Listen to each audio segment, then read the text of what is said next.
Hello, happy bros. Hey, you're about to get a face full of the Ken Bozak. He's a mentor. That's what I heard. He's a connector. Oh, yeah. He's a brilliant leader. I've seen it. He's Ken Bozak. Oh, happy bro. You gotta get some Bitcoin and hold it. Happy bros. You gotta get those NFTs and you gotta hodl that stuff. You gotta hodl it. 'Cause I'm Ken bro. We got your Bitcoin, bro. He's an original. Buy some NFTs and hold them. How many times does he have to tell you? Going to the moon. We're going to the moon. We're going to the moon. We're going to the moon. Going to the moon. We're going to the moon. We're gonna get real high. We're gonna get real high. We're gonna get real high. We're gonna get real high. Yeah, we're going to the moon. We're going to the moon. Bro, we're going to the moon. Oh yeah, we're going to the moon. We're gonna get real high. Real high. Yep. Real high. Hello, happy bros. Come get some Ken Bozak.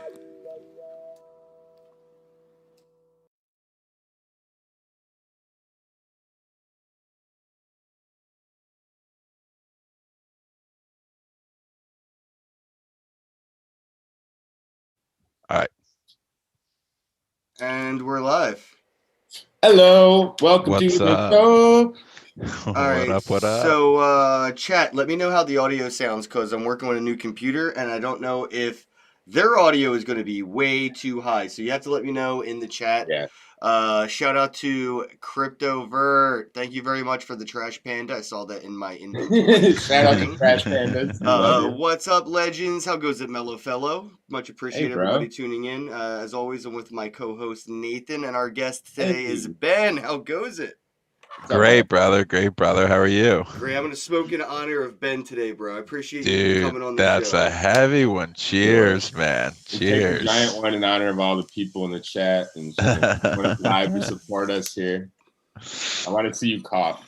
Clear it. I want a clean tube. That's a nice milky white. Uh-oh. Oh, wow. Not too shabby. We'll test the levels on that. It's going to give us a sound check. No cough? Oh, there. Some power lungs. There it is. Oh. Relief. You see that? Like, so good. Almost dropped. He's like, Scott, thanks for showing up. I appreciate you always being here, bro. What up, Art's in the chat. I wanted to kick things off with letting Ben, I know he was on this show not too long ago with Brittany and Vesa, but Ben, just give people a little cliff note. How goes it? Who are you? Sure. Yeah. So why the hell am I here? Right. So as Ken said, I originally kind of came on the show through the Own Your Data Foundation and Vesa, as most of you, I would hope, are familiar with by now. Phenomenal artist. And they're working on an awesome collaboration together.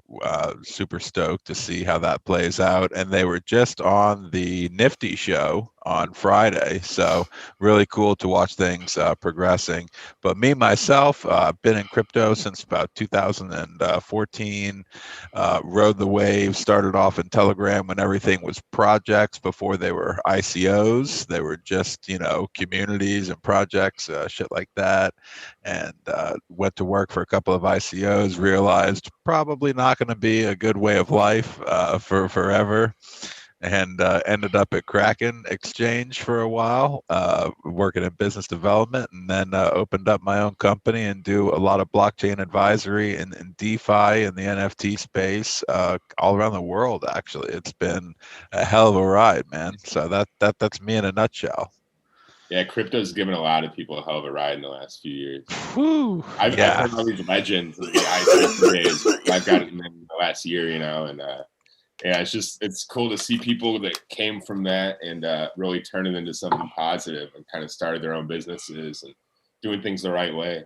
Yeah, 100%. I'm super stoked to just one of my things is education. So I would go back to it's been honored to go back to like my old high school and talk about blockchain and crypto in a positive manner. We've moved past the ICO bullshit and stuff like that. So it's Have great. we though? I wanted to tie that in with the NFT talk since you kind of come from that. Okay, yeah, Aren't we 100%. seeing ICO 2.0 with NFTs? It's the same fucking shit. So we're seeing the FOMO, right? So I'm a huge NFT collector myself. I proudly own a bunch of Ken Bossack stuff, so that's awesome. But we're seeing a different type of market. So the FOMO's in there. The difference is, there's no. It's much more difficult from I would say from a cash grab or a scam perspective. This is just ultra high valuations and liquidity crunches because it's a unique market. You actually have to have a buyer on the other line. You can't just go dump this thing on an exchange. And it's I would say from a FOMO perspective, we're ICO 2.0, but I think from a regulatory and suppose technologically advanced, next level perspective, I'd say we're better than that and than the ICO bullshit. I hope so. I hope so, right? There's been a lot of talk about, fake NFTs and how do you authenticate Well, not an even NFT? that, but how far are we from seeing the same type of regulations imposed on ICOs imposed on NFTs? It's not far from. I mean, it's just a piece of paper with a signature on it, and that's all that Right. it is from being that identically legally on paper.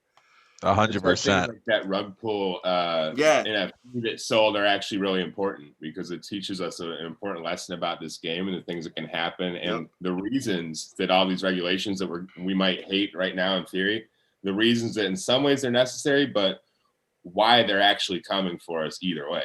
Because like we've by no fault of our own kind of put ourselves in this situation where a lot of things are messed up in this space. There is like these bubbles that are kind of about to burst. And, I hope that, I know that they will, but I really hope that people that we know aren't going to be as affected by it because there's a lot of good people, even in the chat that I know that are buying like crazy high price NFTs that are, not a part of like really verified collections or anything. Yeah, I mean, what value your NFTs in? USD or the currency allotted that you use to pay? Meaning, if you paid 1 ETH for an NFT, if ETH went to $100,000 tomorrow, do you think you could get your 1 ETH for that NFT then?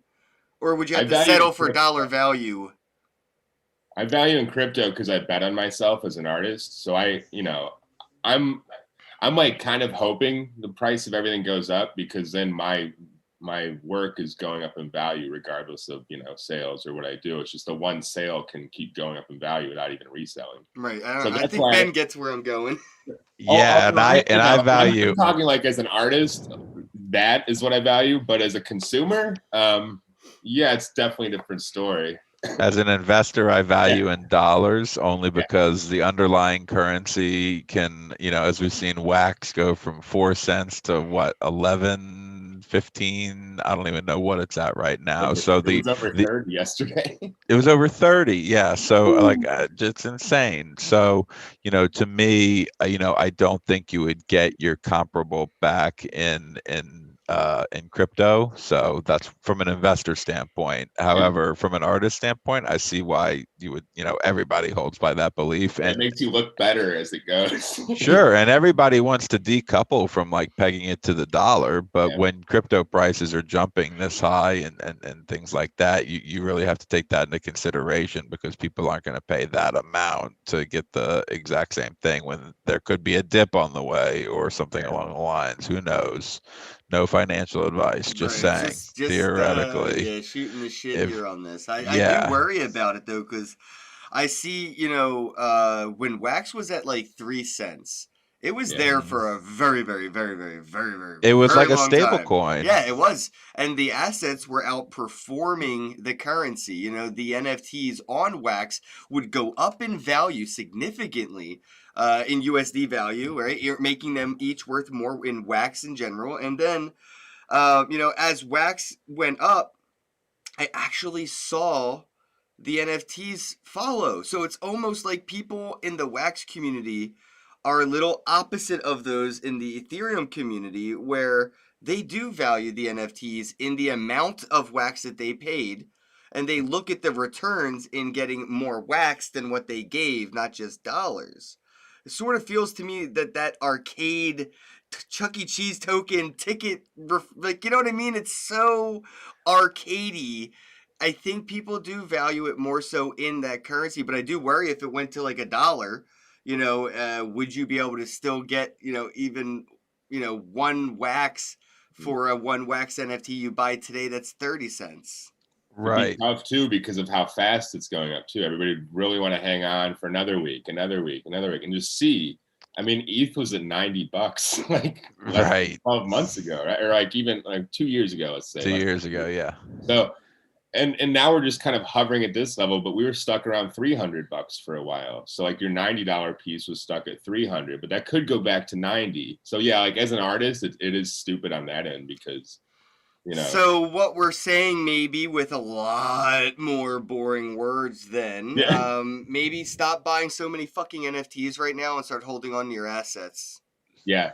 So one thing I've had discussions with friends is what's more valuable right now, the NFTs or the tokens and blockchains that they run on, because they've got more liquidity. And like you said, if wax goes to $1 and I bought it, even at 30 cents, I'm not going to complain. That's pretty badass. And but I think that's what investors are doing, is riding the backs of this collector culture that's developed on certain chains, and they're kind of speculating on the fact that like we're not going anywhere. We're only kind of like ramping up our minting and our collections and our the way that we're kind of representing ourselves as artists, or even like big companies coming over, like all the Capcom stuff that's going on that's being licensed. Bitcoin Blues Brothers said, I have to stake my wax to keep it safe. I swear to God, I came up with the same strategy, bro. I'm like, look, if I don't stake at least a little bit of what I like, more than what I'm spending, you're gonna spend it. So I think that's one part of what you went back to, the whole like gamification. That's one part of the wax ecosystem that I love, is that you can stake it. There's more to do with it than just buy NFTs. So I think of more to do with it than buying, you can stake it like so many different ways now because of the new economics. I don't really fucks with Ethereum, so like wax E can just like skirt. Yeah, I'm good. That's how I feel. But I do stake wax P, and I'm earning about 30 wax a day. That's crazy. You showed me some of your shit. It's pretty wild. That's awesome. I think like the thing on ETH, it's all the investors that got in from like just listening to Bitcoin stuff. Wax, it's fun people. Yeah, that's for kind sure. of different. Oh yeah, the communities are totally different, and I think it's more spread out as well. ETH has got a whole bunch of marketplaces, and Wax has got one or two very dedicated ones with a hardcore community. But the volume is crazy. Like I was looking on Rarible today. Like I actually made a sale on Rarible, and I was like, oh wow, somebody paid the gas. And I was looking at some of these on the leaderboard, and somebody made like 140 Ethereum or something. Imagine how many gas fees that was to compile that much ETH. Right. I mean, just all the transactions that took place. It's kind of incredible. I mean, they could have sold the old dude on Twitch TV said Nathan nailed it. Thanks for tuning in, bro. Much appreciated. Zach Drew said, try to rip only one pack. Yeah, good luck. Well, you've got to open one for like just for yourself, and then like save the rest to be like a smart collector.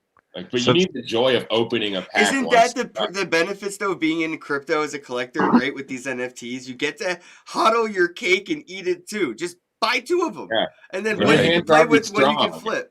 Now you win on both sides of the spectrum. Yeah, like we already have strong hands from that, like learning how not to care, like that kind of mindset that you have to develop in crypto, and like kind of caring without caring. And now we're the ones that have the advantage in the NFT markets too, because you have a lot of same people FOMOing into NFTs the same way they crypto with the same mindset. FOMOing into NFTs, bro. Big Crypto Dave said, Ken, when you getting in the clubhouse? We'd love to have you on Crypto and Coffee. Shout out to Crypto and Coffee, much love, but also fuck Clubhouse. They could offer me $1 million to host a Clubhouse chat, and I would say no. No. Hell no. No. That's like literally taking the blue pill. Is it Apple or is it the app and the fact that it's this exclusivity? Isn't it both though, okay, right? There you go. I don't fucks with the velvet rope environments, okay? I burn down the velvet ropes. I open up the fucking emergency exit, crack the door, and let my homies in their pajamas, and maybe we grab a few homeless people and we get them in the party too. You know, like we try to make it open source. So like all I'm saying is, I'll never get on Clubhouse. It's an environment that I have no interest in being involved in. At all. Sorry. But I do appreciate the people that are tolerating that environment to try and help on-ramp people. Congrats and yeah, keep doing you. The 3 bro musketeers. Man, I wish I could have saw you in Florida. I'm headed to Miami soon, and then he's headed to Texas, so we're literally just gonna miss each other again. I thought it was going to be. I thought he'd be in Texas and then be able to make it to Miami. I didn't realize he's not. Bro. That's. I'm still hoping because I'm going to be in Miami. Are you going to the Miami Crypto Expo? 420, 421, 420. No, it's 420. I'm there. 423. There, bro. I'm there. Yes, I'm there. Meet so many people. This is gonna be so good, dude. 100%. I'm doing a hands-on seminar for artists to learn how to make like a wax account, make NFT templates, do a drop or auctions. I just want to show artists that are just like, bros that want to paint, but also just show them like this isn't any harder than using like Dropbox and Fiverr to kind of, business what you love to do. You can still do what you love to do, but just this NFT thing's that business side. That's just a means to get more paint. You know what I mean? So I'm really excited to be in Miami for that event and do some hands-on stuff. Yeah, I'm thinking about getting a booth. I'd be pumped to just show people, here's my experience. Here's, where I find NFTs, things like that. It's a little bit different than an exhibitor or classes or things like that. It's more about like, how do you identify where a project's going to be launching? What are you interested in? How do you source those things? So let's talk a little bit about that. Where do you think projects will be launching? Is it going to be Ethereum, where things cost so much?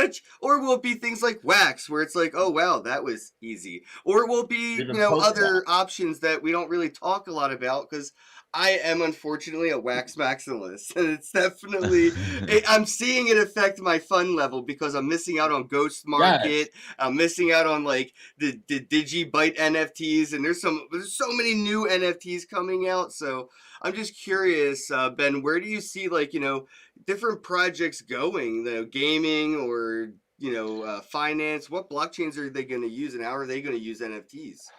So finance is different. I'll get to that. So gaming and as far as the fun stuff, all just the cool, creative, really awesome artwork and digital real estate, things like that. I think we're going to start seeing a lot of things built on Wax.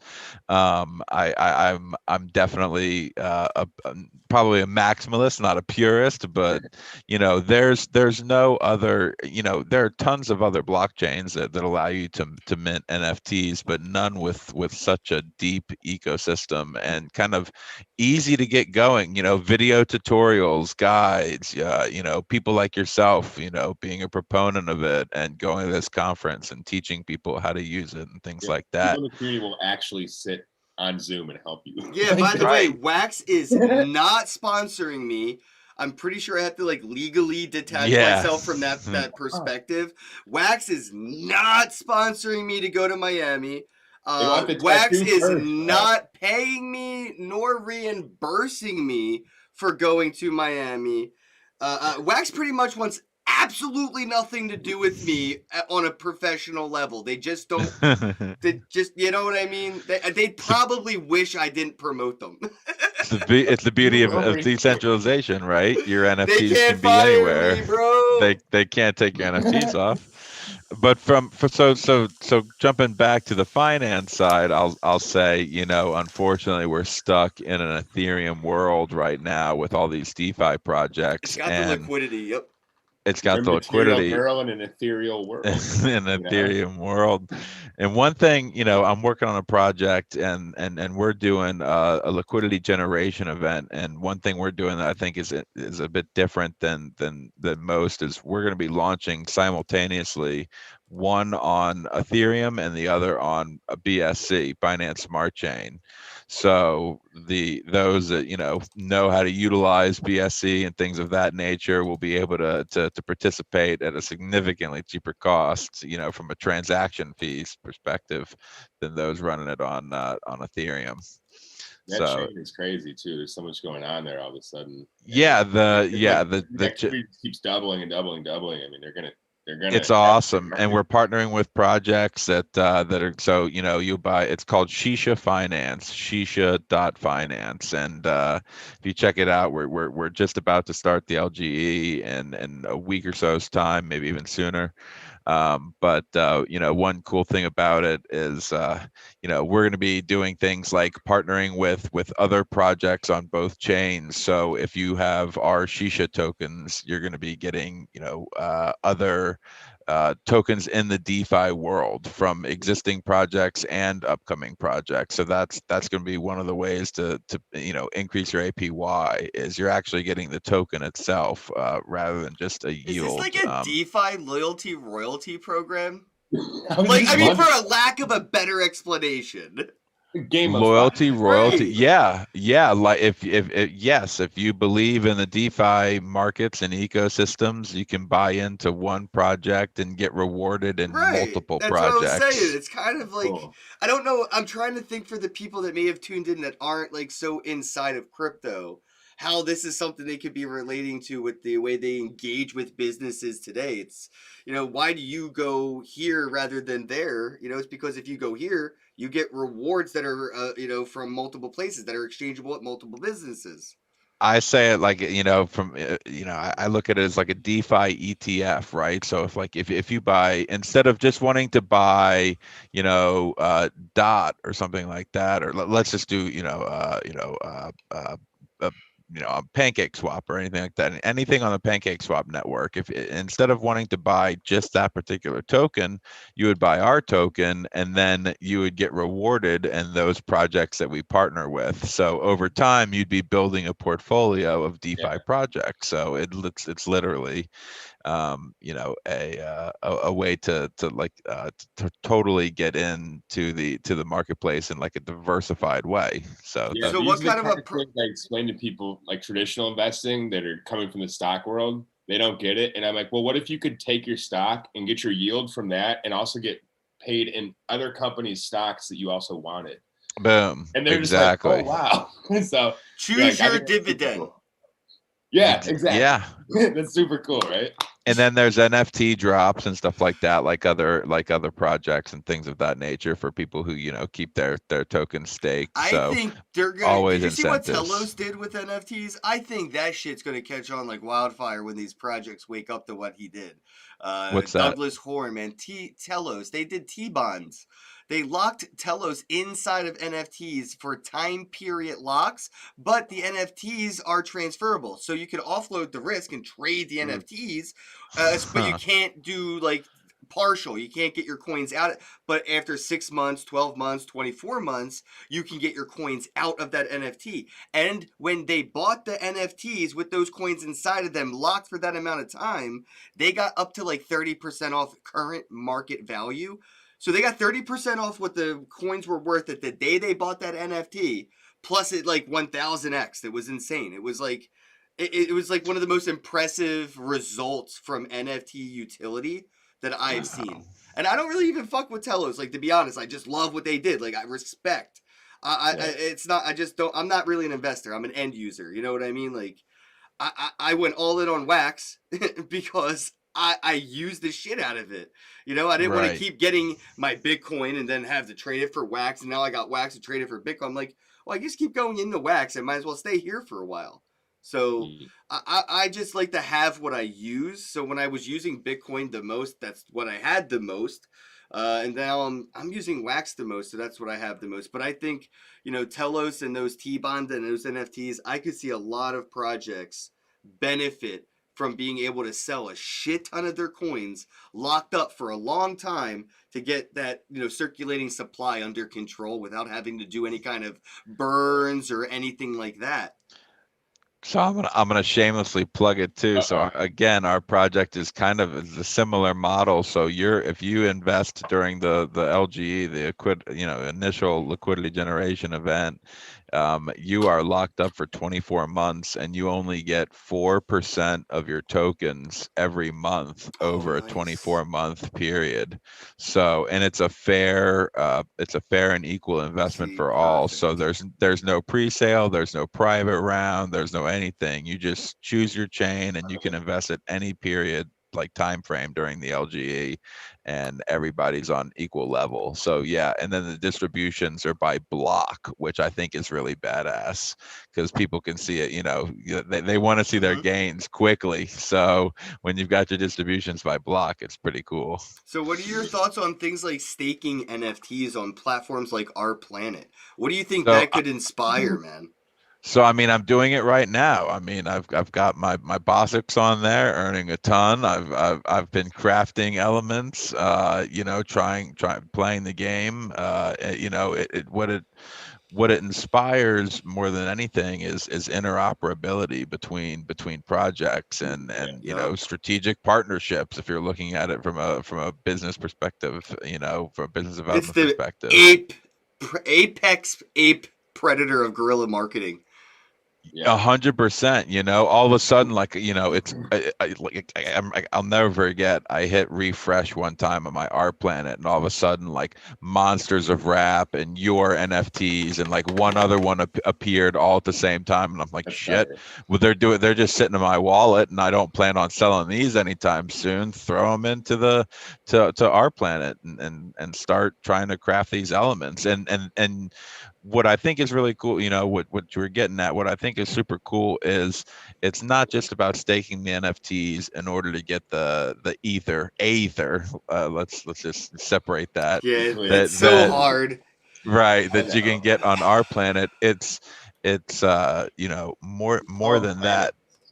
More than that, it's the so not only can you get the cryptocurrency, which I think is really cool, but you can also use it.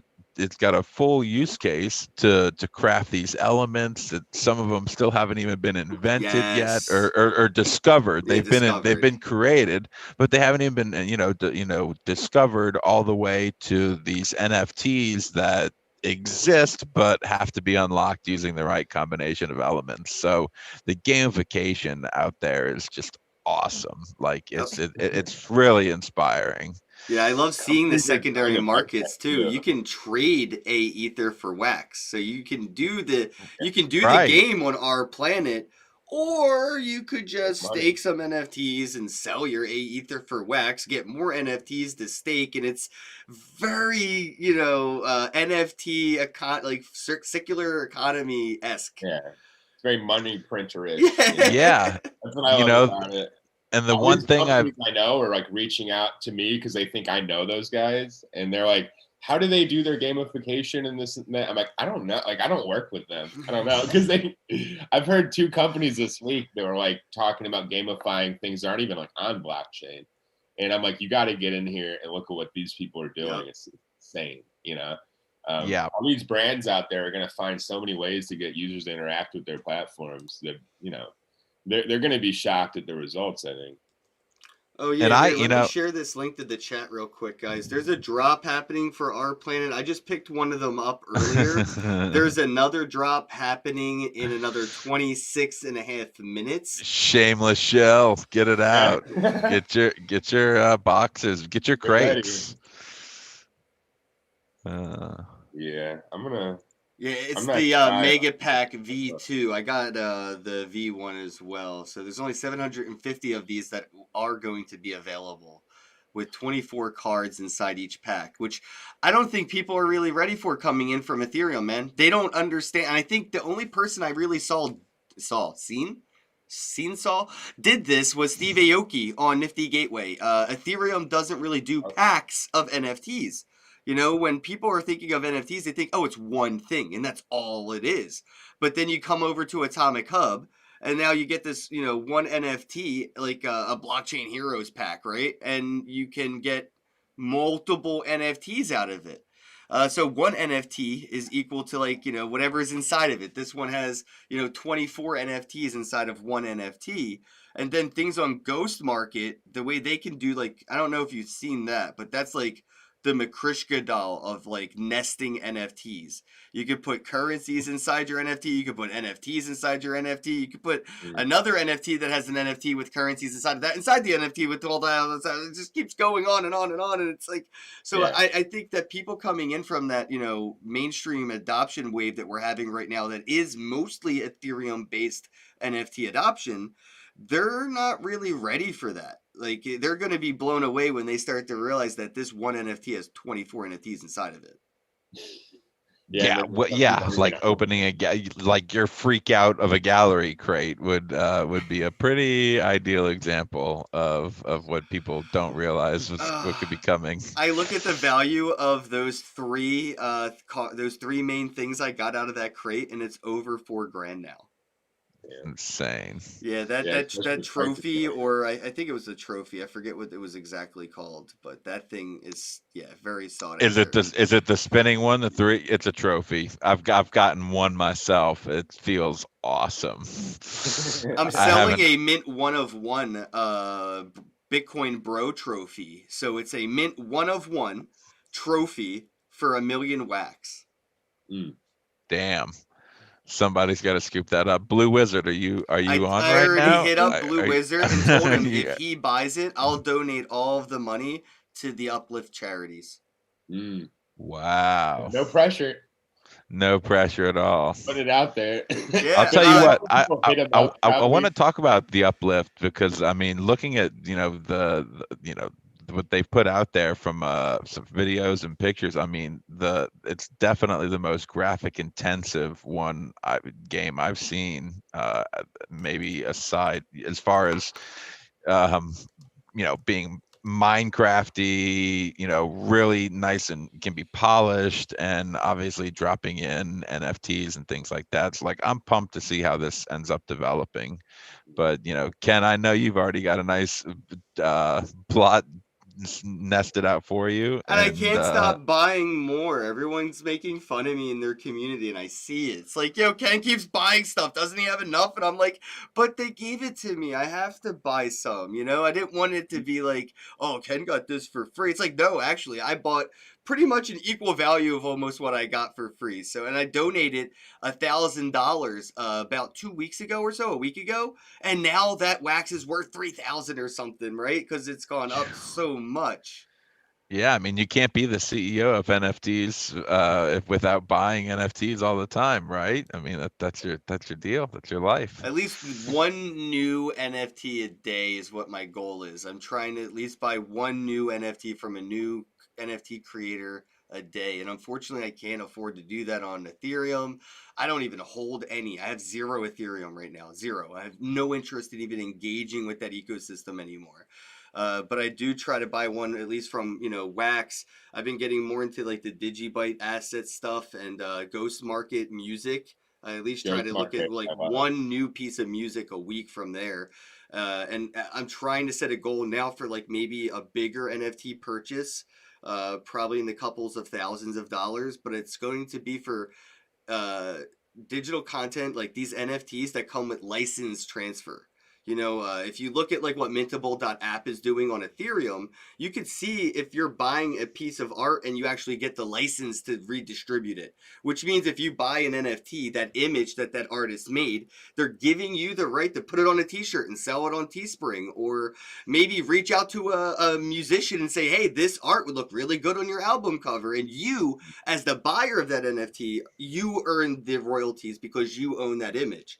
I'm looking at trying to buy music. Yes, I want to buy IP for music and images, and I'm going to reach out to production companies and say, hey, this song would sound really good in that fight scene, and it's my song. I know you may, I'll own it though, and I'm going to get the royalties and all that from every DVD and all that. So like, I think that's my next step moving forward.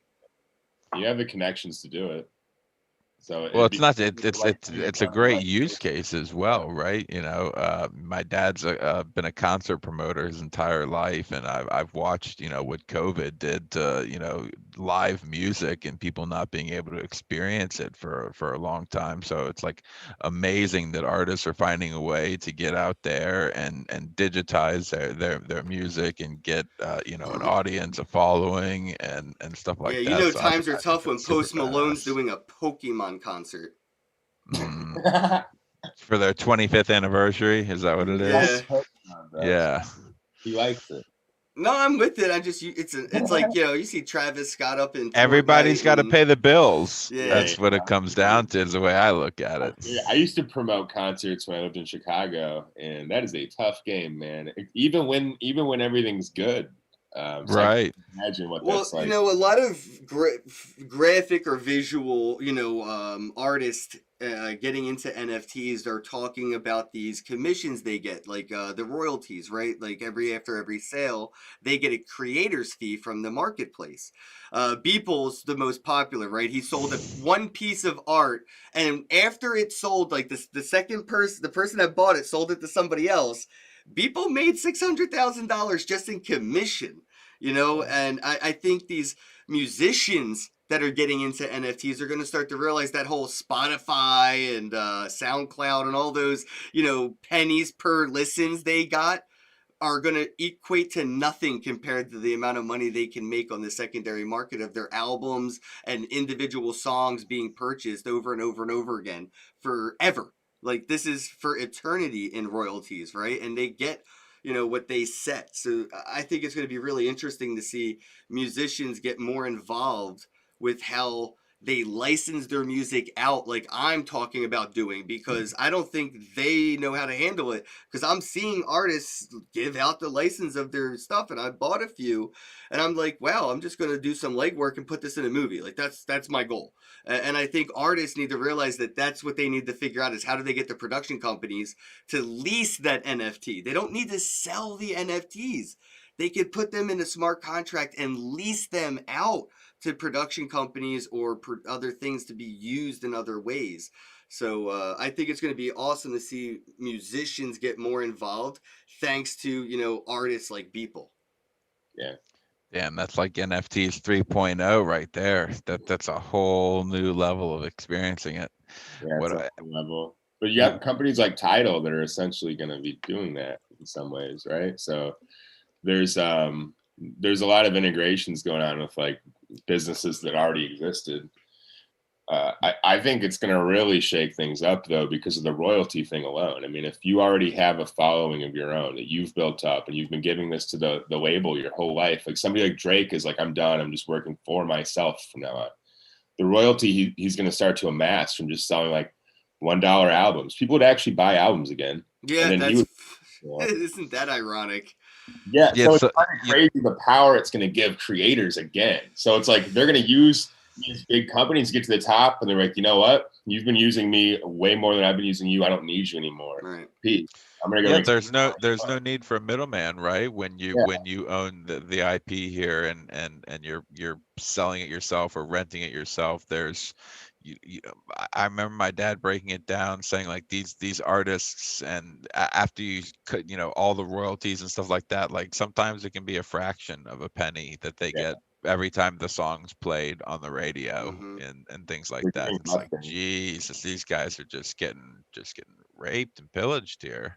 And then depending on the country you live in too, certain countries have higher tax. Like I know if you live in England in the 60s, for instance, and you were a rock star. Ooh, they did not like you. Yeah, and your taxes like 90%. I know it sounds crazy, but it was something astronomical. I mean, and I think some of that still exists today in certain places. So, man. Yeah. Could you imagine? I always see these like really popular, Chinese pop bands and stuff I'm like, they're like with the CCP. I wonder how much of their money they actually see, if any. You know what I mean? Like, and like imagine even if they wanted to like not go back, it's like, what are you gonna? It's not your money. You're screwed. Now you're penniless. So other countries, around the world that, don't even have the opportunities for musicians and artists.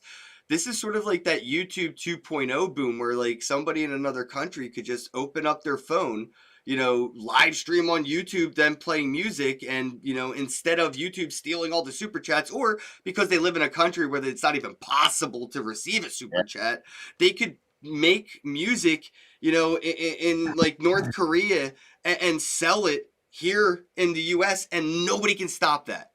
That is the beauty of it, is I can buy an album from a beautiful musician in North Korea, and that dictator has no ability to prevent that from happening.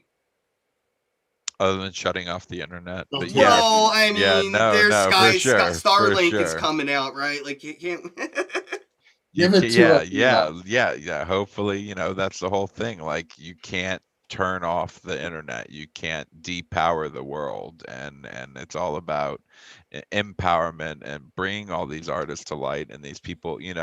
I've been talking to friends from around the world who are working with artists in Africa and things of that nature that are making digital art, but they have no idea how to make it into an NFT. So there's all kinds of untapped markets and talent out there that people haven't even look begun at to Fiverr. see yet. Look at Fiverr. Fiverr's like the Blockbuster or the Tower Records of digital art marketplaces. That will be the first obsolete thing to, that's the first thing to go now that we have NFT adoption. No artist is going to be using Fiverr because they're going to be it makes no sense. I don't know. What do you guys think about this? I think you're absolutely right. I mean, I don't know. I think we're getting to that point anyway with everything where if you're an artist, you just don't have to do it anymore. Like, hey, sell this for this percentage. Like, we're going to take 60%. You can be in our gallery. No, I don't have to do it. Well, not just that, but I mean, like, if I want to commission a piece from you as an artist, why would you email me that file and not just mint it and send me the token? That's how I think artists will sell art. They're not going to just email it to you to let you to mint it. They're not going to let other people be minting their shit. Maybe they'll sell you a one of one, and it comes with those redistributions, and then you can make a print of that. Yeah, I have a one of one. Anything that I'm selling prints of, I do like a one of one on ETH, and I'll just I don't like selling it or anything. I just have it so it's my property, my proof of ownership essentially, and then I sell prints from there. So like I think that's kind of like what Fiverr used to be for some people. Is like what we're doing now with it. Yeah. So yeah, you just link that essentially to, I mean, even like Teespring lets you do prints. Well, now. Ben, how fast do you think this would have blew up on Tumblr if Tumblr was still around? If Tumblr was still around, if you were selling NFTs there, geez, I feel think like I could have done very well. At least stealing people's shit from Tumblr. I could have stole some gems, man. There was some good stuff. I want to go touch on the utility case of these NFTs. One thing that some of these projects, like Blockchain Heroes, have showed us is I can, I've got NFTs in my wallet that I haven't redeemed yet for real world items. And it's like, I can, it's cool.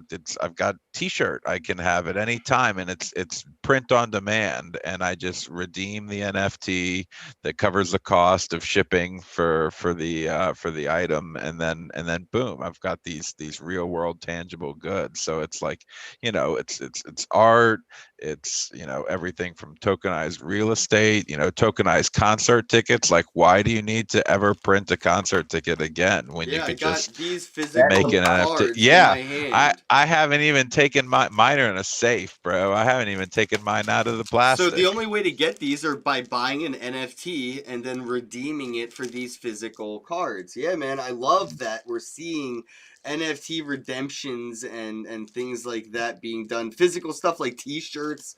You could buy a T-shirt NFT and redeem it for a T-shirt. What was the name of that conference yesterday? DigiCon or something? Yeah, DigiCon. Yeah, they gave away like NFT crates to people that attended, and inside was like I think they had like physical redeemable swag stuff. Like, all I got was this stupid T-shirt or something, NFT stuff. I don't know. It was awesome. Yeah, it's cool though. I mean, it opens it up for I like digital events. First of all, I think it's something that a lot of us have started to do more of. It's just kind of fun. Like, you just sit there, like whatever you're doing anyway, just kind of. I want somebody to come in, bro, and start selling mint 1 of 1 bong NFTs. So I could buy the NFT and then redeem it for the bong that's in the NFT's image. Wow. Yeah. Well, I think it's badass.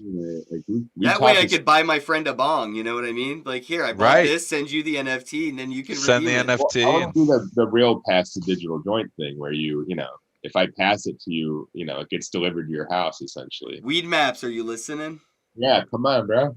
I've been, Weed Maps, Leafly. Yes. Listen up, guys. Listen up. Put me in a one-team meeting, bro, and I'll revolutionize the whole thing.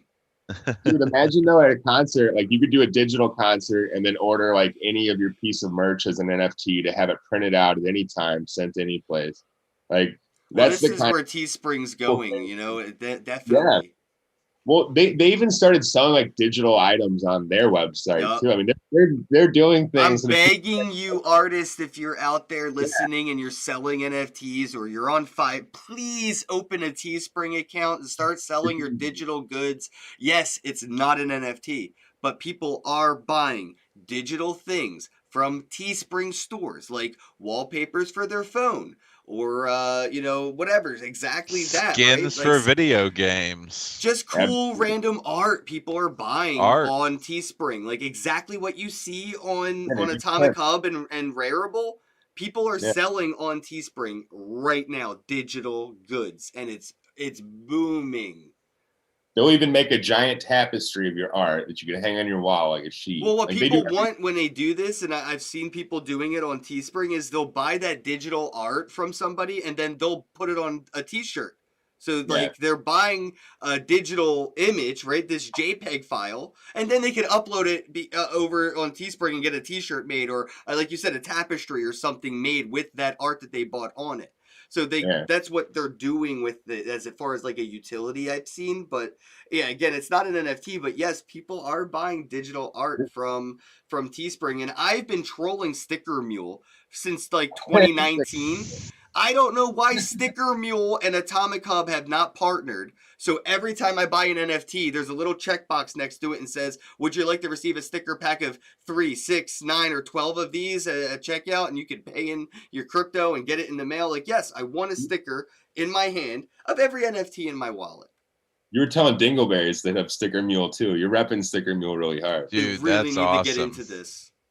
Yeah, and one thing about that, the whole thing about the NFT space is, partnerships like we've talked about, blockchain interoperability, being able to, like, what I would love to see is a bridge so that, OpenSea and all, Nate, how much of a pain would it be to move all your art over to the Wax blockchain and stuff like that when you've got it all set up? The bridges are done. They're just not, we're this close to getting Ethereum NFTs onto Wax. Some ease of use, but yeah, you're right. We're not there yet. Imagine what it would look like with, interoperability. how much more adoption? Where you just lock one and burn one. Well, that's where I think atomic swaps are going to come, man. I keep telling people interoperability and atomic swaps will come from the NFT phase. It has nothing to do with your shitcoin and Bitcoin trying to work. Nobody is doing interoperability, but NFTs are. And it's because I want my two different toys. I want to be able to play with my G.I. Joe and my Street Fighter action figures. You know, I want them to be able to go at it. And right now, that's not possible. But people that see that incentive and see an ability to monetize that, you know, use case, they're going to build it. And it's being built right now with like Pink Network, Atomic Hub's doing a lot. I think, who was it? Somebody else had a bridge too. Crap. Somebody in the chat, let me know. There's somebody Simple else. Assets? No, that's different. No, not that. That's just a marketplace. Bridge. There was somebody else doing another bridge from Ethereum. It's like, you know, it's sort of like the life bridge, man, to get the hell out of Ethereum. And I think that's what we'll see more of. We'll probably see exoduses of Ethereum more than we'll see on-ramps. Like, nobody's going to take their wax NFT and put it on Ethereum. That would just, I don't think that would make much sense. Well, and that's the thing, you know. I'm with you on Ethereum. Like, I'm sorry, guys, but y'all had the opportunity to scale and you didn't in time. And there are blockchains that can handle this. So when you bridge something over, you know, what happens there? Does it move from the Ethereum blockchain over to Wax? And like you said, would it burn on Ethereum and then you only got it on Wax and boom, it's there? And that, you know, it kind of asset anymore. All that burning Ethereum NFT stuff starts with that Banksy shit, man. As soon as that dude burned a Banksy, everybody was like, wait, I might just burn my Ethereum NFT and remint it over here. And I'm like, yeah, you get it. Yeah, and I, as much as you hate Clubhouse, I got onto one and got to talk to that guy, Burnt Banksy, and it was an interesting conversation. Probably should have asked Banksy for fucking permission first, and I would never buy that NFT with your money. I wouldn't buy it because it's not a Banksy NFT. It's just that guy's NFT of a piece of art Banksy made that guy destroyed. Unless Banksy minted it from a Banksy address that signed that contract, it's a counterfeit Banksy NFT, in my opinion. This is the shit that laws are going to be developed around, and that will be the first dude in jail for selling a counterfeit piece of art. Watch. Thank you. So I was just gonna say that we need to look and see, and just like wait a year or something. Wait till like a few more people do this. It's getting a lot of attention now. There's a lot of shit that's about to come down the pipe on that one, especially with what Ken just said. So I don't know. The other way to look at it is it may, like, let's just say it is legal. He can buy it and it's his piece now. And it's not, and he can burn it if he wants, you know, the physical piece, and it's not a counterfeit.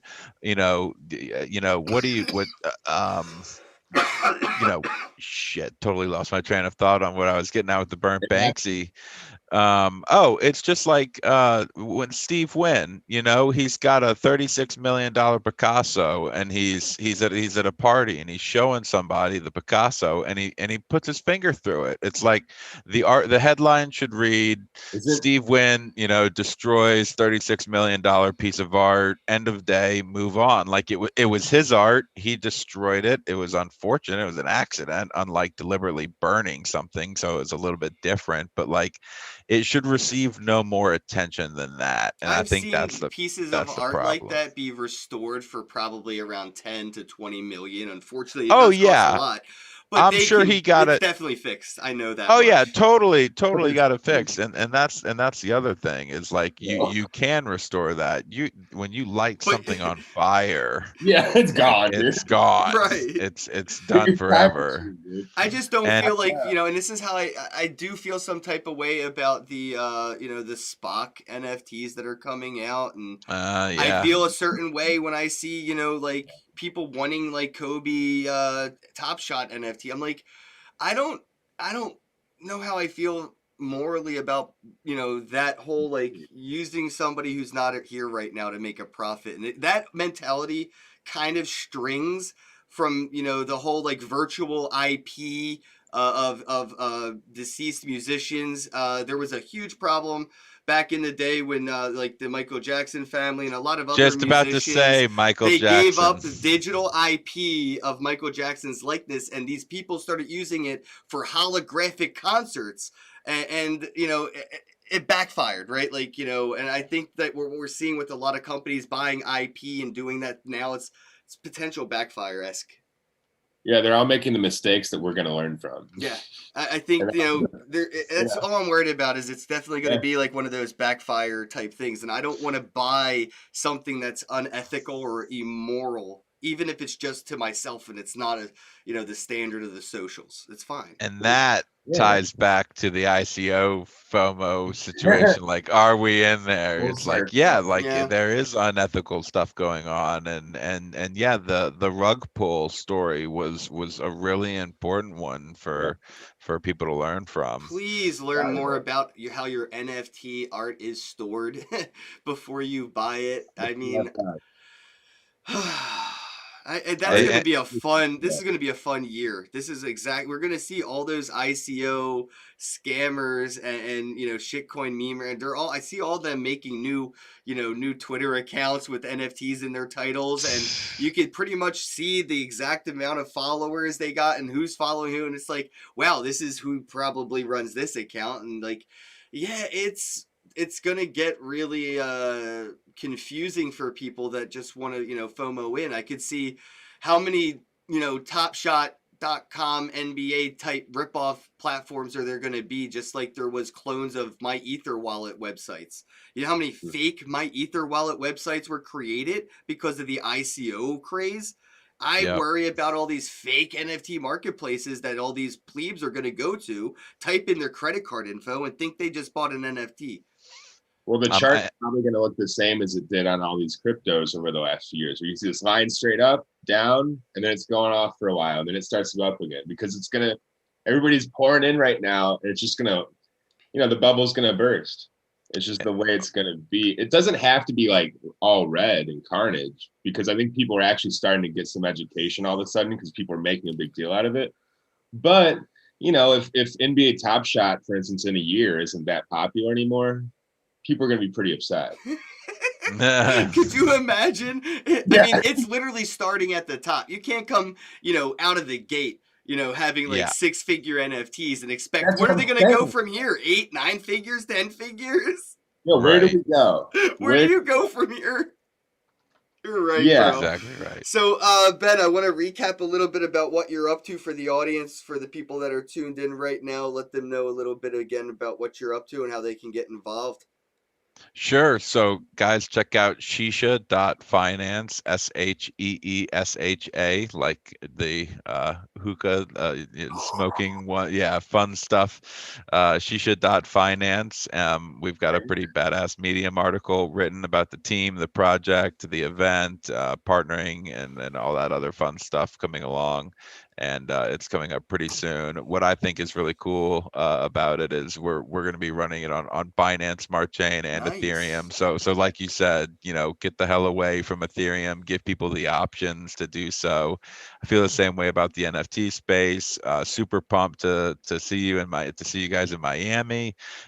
Really want to exhibit. You know, really to me, you know, share my life experiences, life stories. Like, you know, everybody's been, you know, many of us were burned in the ICO phases, and like, I don't want to see that happen to people in the NFT space. So a lot of it's going to be just educating audiences, you know, showing them proper marketplaces, you know, like you said, making sure you're storing things safely and properly and stuff like that. So check it out. And the big project I'm working on right now is Shisha Finance. So it should be a pretty fun DeFi and NFT project.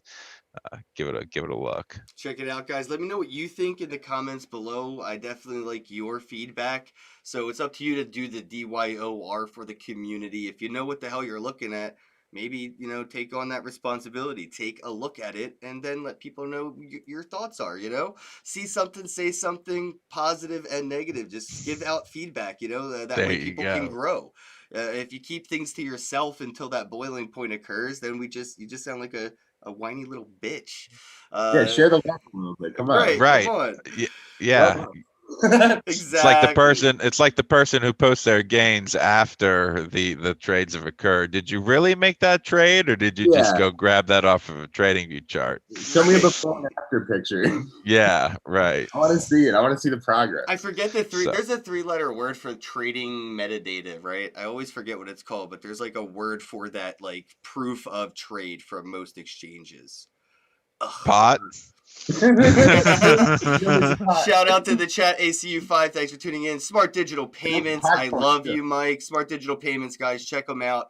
Vesa, thanks for tuning in. I love you, bro. Guys, if you're here watching, don't forget, go and check out the Miami Crypto Experience. You can check it out on Google. It should just pop up. I know it's on Twitter if you just search Miami Crypto Experience, and I will be in Miami April 20th till April 23rd, and I'll be doing a hands-on seminar with artists in Miami, showing them how to create a Wax account, how to create an NFT, do a drop, and start earning their crypto. So keep an eye out around April 20th through the 23rd, because artists out of Miami are going to be minting on Wax and doing drops, and they'll be coming in hot.